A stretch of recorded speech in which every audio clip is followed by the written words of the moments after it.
El doctor Muerte López-Gatell en el mes de septiembre se burló de las recomendaciones que hicieron exsecretarios de salud. ¿Cuántas muertes más merecen su atención, señores de Morena? ¿Cuántas muertes más tenemos que llorar para que puedan atender la estrategia? Necesitamos una estratega que tenga la sensibilidad de escuchar, que tenga la sensibilidad de reconocer que se ha equivocado. ¿Qué más quiere el doctor Muerte? Y cuando se refieren al doctor Muerte, quiero decirles que el doctor Muerte se llama Felipe Calderón de Jesús, porque sin haber una pandemia que afecte al mundo, Felipe de Calderón de Jesús es responsable de cientos de miles de muertes y ejecuciones y desapariciones en este país. El doctor Muerte es Peña Nieto también, porque ambos presidentes saquearon al país, porque ambos presidentes saquearon los recursos que iban destinados a la infraestructura hospitalaria. Buenas noches, así sigue llamémosla, discusión política sobre la pandemia. Esto que veíamos fue porque hoy hubo un agarrón fuerte en el Senado, donde los y las senadoras de Morena insistieron que el gobierno ha enfrentado muy bien la pandemia del coronavirus. Esas son las palabras. En los hechos, hoy fue otro día muy duro en cuanto a mexicanos muertos, uno de los más altos de esta larguísima pandemia, 1,701 personas, mexicanos muertos en las últimas 24 horas, reconocidos por la Secretaría de Salud. La cifra acumulada reconocida por la Secretaría de Salud es de más de 168,000 personas. Si sumamos los del INEGI, nos da un total esta noche de 202,073 mexicanos muertos por coronavirus, reconocidos por las autoridades. Con ese total, con el total de hoy, con más de 1,700 personas, es la segunda ocasión en enero que México registra en 24 horas más muertes que Estados Unidos. Ahí está el gráfico, 1,701 contra 1,583. Queda este comparativo, más personas muertas por COVID en las últimas 24 horas aquí que allá. Quizá esto tenga que ver con la vacunación, quizá si tomamos en cuenta que en Estados Unidos comenzaron a vacunar masivamente desde finales del año pasado, pues bueno, y aquí seguimos con muy pocas vacunas, 724,000, allá 44 millones. Esa es la diferencia y quizá esto tenga que ver ya con una reducción de muertes en Estados Unidos. Lo veremos si esa tendencia se mantiene en los próximos días. Sobre las vacunas y ante la pregunta, ¿cuándo llegan las vacunas en México? ¿Cuándo se retoma la vacunación? Por la mañana hablamos con el secretario de Hacienda, con Arturo Herrera. Nos informó que hasta ahora se han pagado más de 9,000 millones de pesos para comprar vacunas y nos explicó cuántas vacunas llegarán la próxima semana, porque así nos los dijo y todo indica, ahora sí, que dentro de 8 días, el próximo martes, México volverá a recibir vacunas. La próxima semana se reactivarán los envíos de vacunas contra coronavirus a México después de casi un mes de la llegada del último cargamento, según el secretario de Hacienda, Arturo Herrera. De acuerdo con el secretario, el próximo martes llegará un envío de poco menos de 590,000 vacunas de Pfizer-BioNTech. Estas vacunas serán para la segunda dosis del personal de salud. Y en las siguientes semanas, todos los martes, seguirán llegando más vacunas. Según el secretario Herrera, entre el 16 de febrero y el 23 de marzo, se recibirán más de 4,5 millones de vacunas. Además de la llegada de vacunas de Pfizer, también se espera la llegada de vacunas rusas. De acuerdo con el secretario de Hacienda, México pagará 4,800 millones de pesos por 12 millones de tratamientos que constan de 2 dosis, es decir, 400 pesos por tratamiento. El secretario de Hacienda, Arturo Herrera, informó que el gobierno mexicano ha hecho convenios con distintas farmacéuticas que permiten garantizar hasta 156 millones de tratamientos. En este momento, Ciro, no es que necesitemos más vacunas, tenemos contratos por más vacunas que los mexicanos. Lo que necesitamos es que nos lleguen lo más rápido posible. Entonces, los contratos adicionales que estamos firmando, lo que está trayendo adicional a la mesa es la posibilidad de tener vacunas más rápido.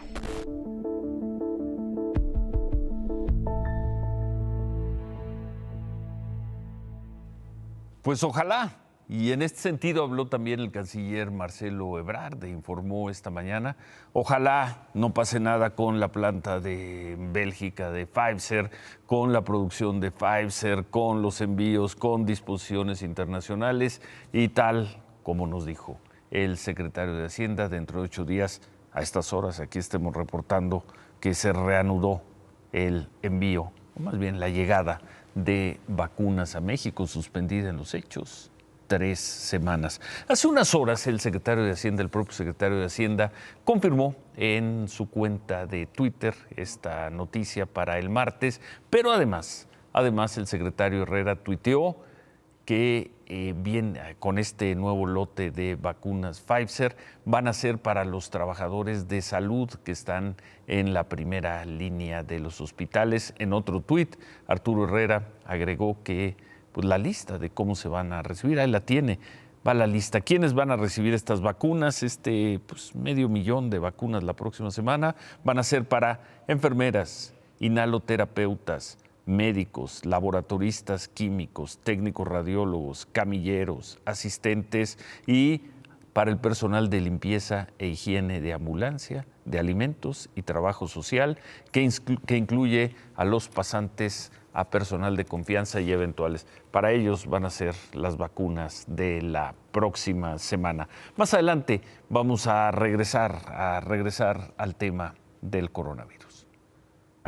En otras cosas, esta noche continúa la audiencia del empresario Alonso Ancira para definir su situación jurídica. Los abogados del señor Ancira ya presentaron sus argumentos para que el juez José Artemio Zúñiga decida dejarlo en libertad. La Fiscalía General de la República, junto con representantes de Pemex y de la Unidad de Inteligencia Financiera, también ya presentaron sus elementos de prueba para que, pues lo contrario, para que se quede en la cárcel el señor Ancira. El señor Ancira está acusado de operaciones con recursos de procedencia ilícita por la compra-venta de la planta agronitrogenados a Pemex. Por la tarde hubo versiones de que se había llegado a una negociación, a un acuerdo de reparación. Los abogados, según esta versión, que quizás se confirme esta misma noche o en los próximos días, habrían ofrecido pagar como reparación. El señor Ancira habría ofrecido pagar $219 millones a Pemex. Con esto se repararía el daño y se lograría un acuerdo para que el señor Ancira quede en libertad, no pise la cárcel y quede también sin acusación de por medio.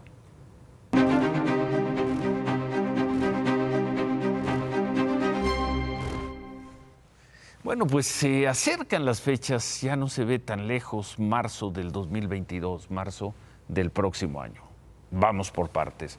Mañana el presidente López Obrador inaugurará las nuevas instalaciones de la base aérea militar, no el aeropuerto comercial, sino las nuevas instalaciones de la base aérea militar número 1, la que está en Zumpango, en el Estado de México, a un lado de donde se construye el nuevo aeropuerto, el Felipe Ángeles, el de Santa Lucía, que, insiste el gobierno del presidente López Obrador, va a estar funcionando el 21 de marzo de 2022, según lo prometido por el presidente y por su gobierno.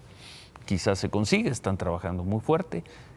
Mañana se inaugura la parte militar de este complejo y quizá dentro de 13 meses se esté terminada la obra del aeropuerto. Pero, y de lo que nadie está hablando, ¿cómo se va a llegar a ese aeropuerto? ¿Qué pasó con o en qué están las obras, las vialidades para poder llegar al nuevo aeropuerto?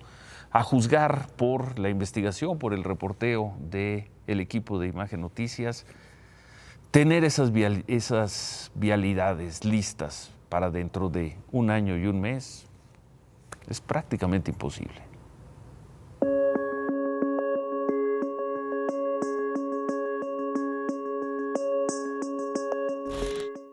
...21 de marzo de 2022...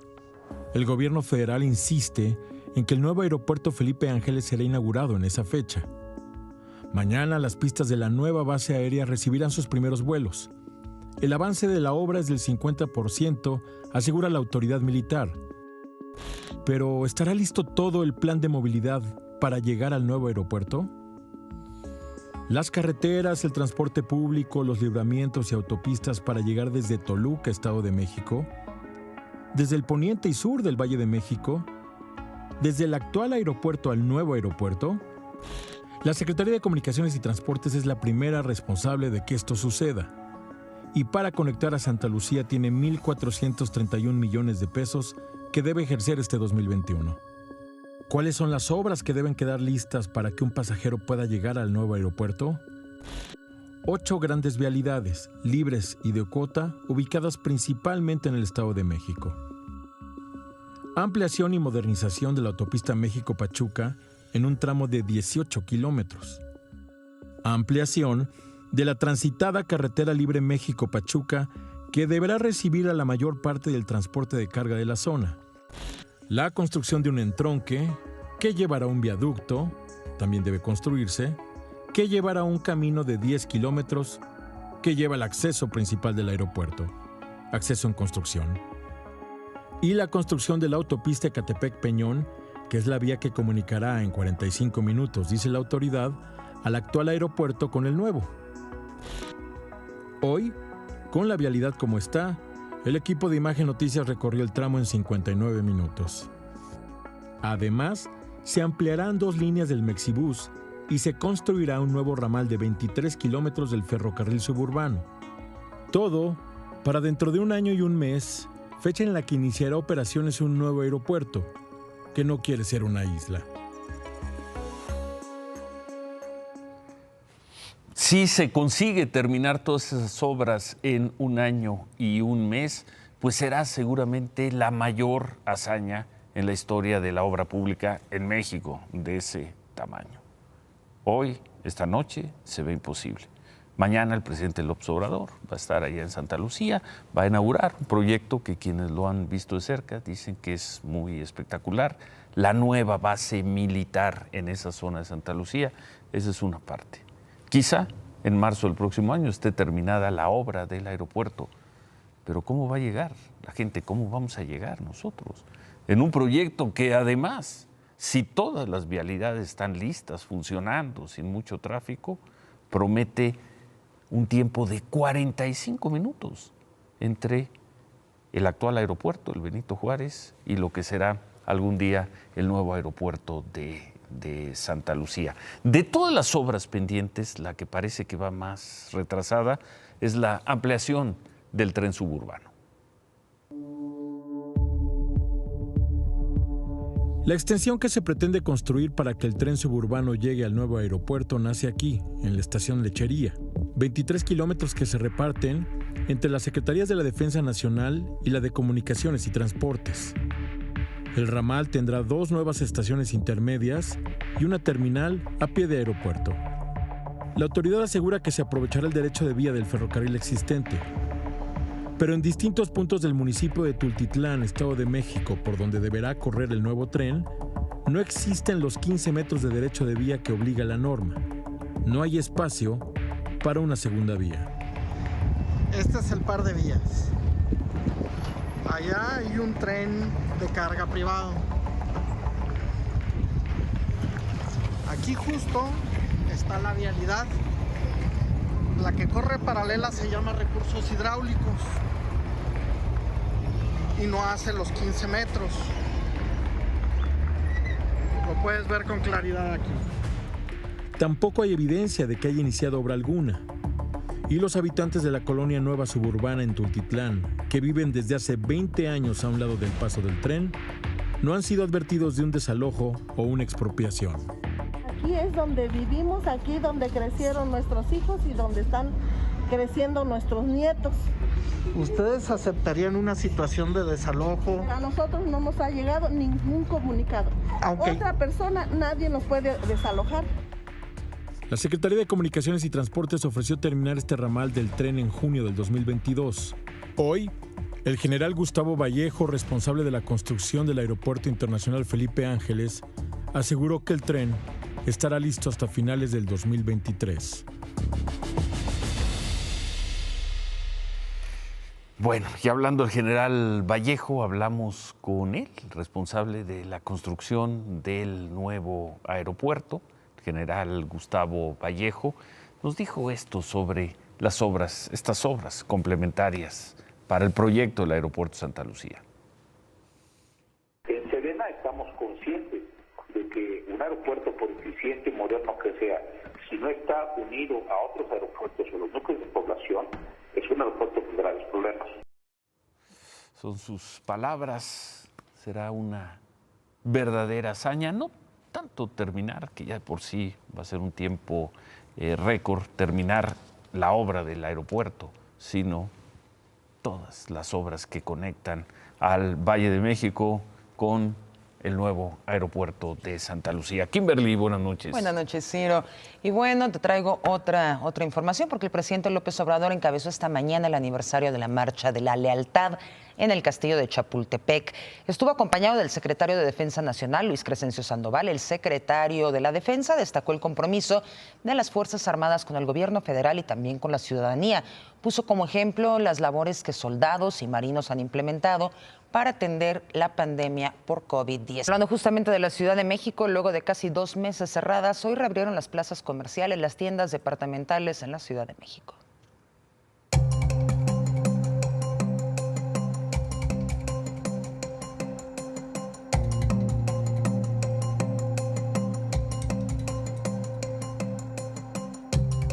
Después de 52 días cerrados, los 338 centros comerciales y las 263 tiendas departamentales de la Ciudad de México reabrieron.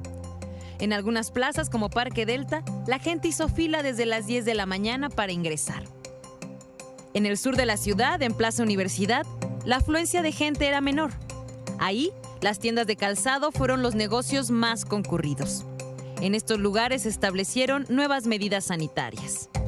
Se les entrega una media a la gente que no trae calceta, porque se lo pueden probar. En cuanto el cliente se lo prueba, se mete, se sanitiza, nos esperamos cierto tiempo y se coloca en su lugar.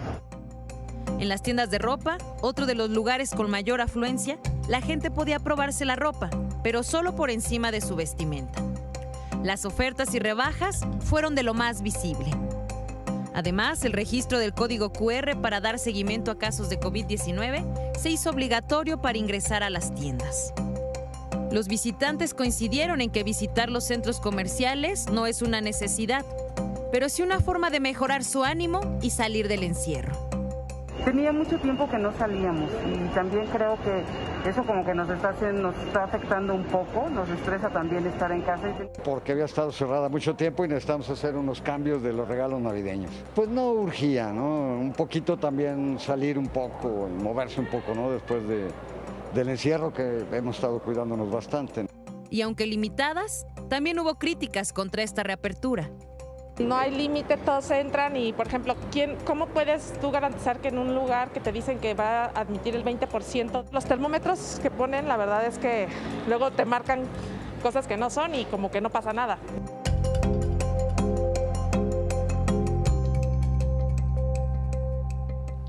¿Y qué hace ahí esa señora? Exactamente, si no quería en pleno semáforo rojo, ahí la vemos. Siempre habrá gente que no le gusten las cosas, pero lo que nos reportaron a lo largo del día es que se aplicaron muy bien los protocolos en prácticamente todas las tiendas y hay un aprendizaje después de toda esta crisis. Por ejemplo, ya la oportunidad que se le da a la gente de probarse la ropa, así sea sobre lo que traes puesto.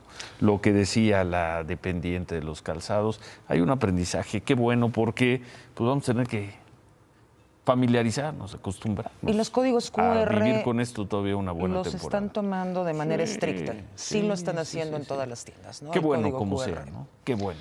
Así es, y con esta reapertura de plazas y de tiendas departamentales, hoy se reintegraron unas 66,000 personas a sus trabajos. Qué Una bueno, buena noticia qué bueno. para este sector.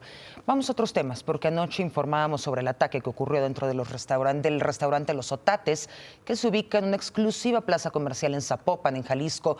Fuentes cercanas a la investigación nos informaron que el presunto sicario que murió fue identificado como Ángel de la Torre, originario de Puerto Vallarta. Fue este hombre al que retiraron del lugar y luego lo fueron a tirar afuera de un hospital.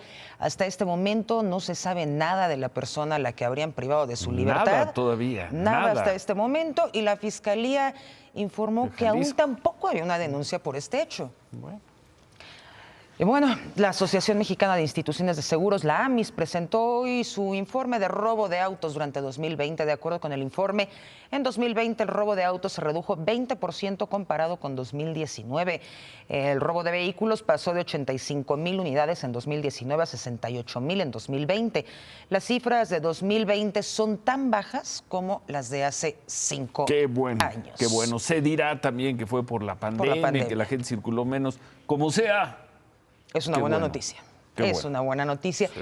Y en otras cosas, Ricardo Monreal, jefe de la bancada de Morena en el Senado, presentó una iniciativa para regular las cuentas de redes sociales. Esta iniciativa contempla regular aquellas con más de 1 millón de usuarios e incluye que para operar requieran autorización del IFT. Proponen establecer mecanismos para suspender o eliminar cuentas. Pueden eliminarse cuentas cuando se difunde información falsa, mensajes de odio, delitos. También contempla procedimientos internos para impugnar la suspensión de las cuentas. La iniciativa también menciona sanciones de hasta 89 millones de pesos por vulnerar la libertad de expresión. Esto generó muchísimas reacciones en redes sociales, por supuesto, más de 15,000. No, vas, sigue, más de 15,000 reacciones tuvo esta iniciativa, y entonces Monreal difundió un video en redes sociales en el que dijo que va a detener su propuesta unas 3 semanas antes de presentarla en el Pleno para enriquecerla con planteamientos de los usuarios. Difícil de entender, ¿no? Entonces el IFT, el Instituto Federal de Telecomunicaciones, va a ser una especie de fiel de balanza. Por ejemplo, el caso de nosotros, tanto en Twitter como en Facebook, superamos esa cifra del millón. ¿Quién nos va a autorizar? El Instituto Federal de Telecomunicaciones. Nos va a validar, aparte de la validación que nos hace Twitter y Facebook, nos van a validar, nos van a autorizar tener nuestra cuenta. Y por otra parte, ¿qué no querían desaparecer al Instituto Federal de Telecomunicaciones? Por caro, por neoliberal, porque no sirve, porque... Imagínate cuántas personas tendrían que emplear solo para ocuparse de esta función. Y todo este debate sale después de que eliminaron la cuenta de Donald Trump. Tú tranquila. Seguiremos. El tema se congela por 3 semanas. Ahora, si quieres ir a participar a los foros. Voy corriendo. Muchísimas gracias. Gracias, Kimberly. Y bueno, el presidente López Obrador, lo que no se retira es su iniciativa preferente, la reforma a la ley de la industria eléctrica, la de que fortalece a la Comisión Federal de Electricidad. Y para quienes tengan duda o quienes estén pensando en hacerle una modificación, esto dijo el presidente. ¿Desde el gobierno federal estarían dispuestos a que hubiera modificaciones o no le van a cambiar una coma a la ley? Nada. Es muy sencillo lo que se está planteando. ¿Qué es lo que se está proponiendo? Pues que se le dé su lugar a la Comisión Federal de Electricidad. Entonces, es un buen debate y les vamos a sacar la cuenta de todo lo que se han llevado. Vamos a defender no solo a la Comisión Federal de Electricidad y a Pemex, sino defender la hacienda pública y defender la economía popular. Hay que empezarnos a preocupar ahora sí seriamente con la inflación. Luego de que aumentara casi 1 punto porcentual, hoy tenemos que la inflación... En un mes.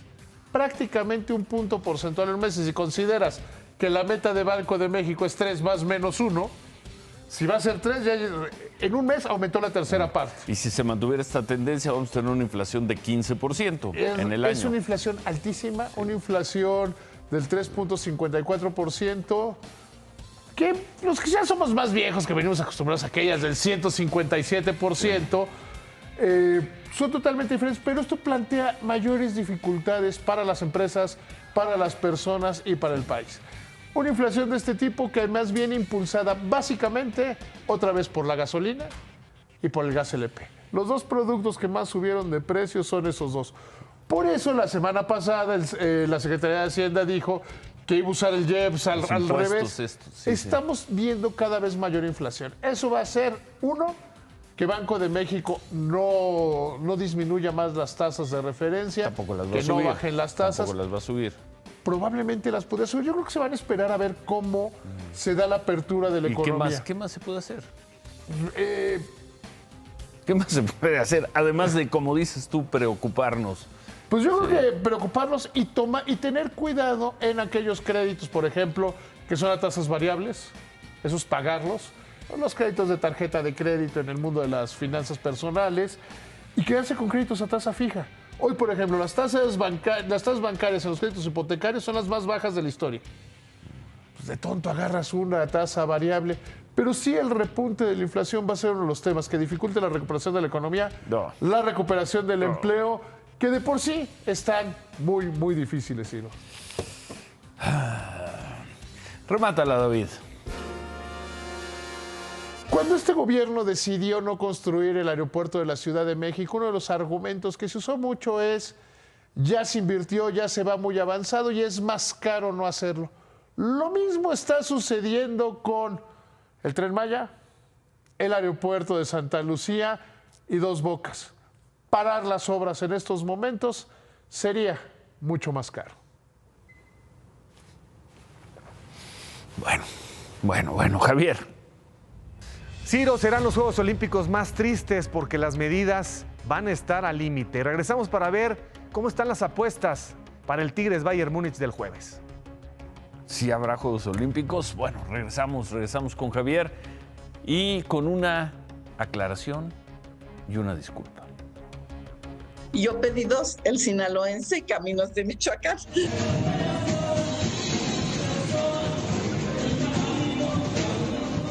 Y me dijo que bailamos y pues a mí se me hizo fácil bailar.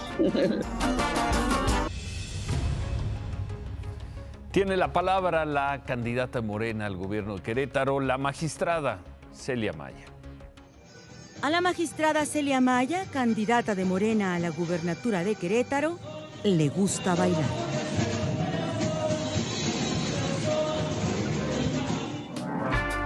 Y en medio de la emoción electoral, se olvidó de las prohibiciones en tiempos de pandemia cuando tocaron dos de sus consentidas.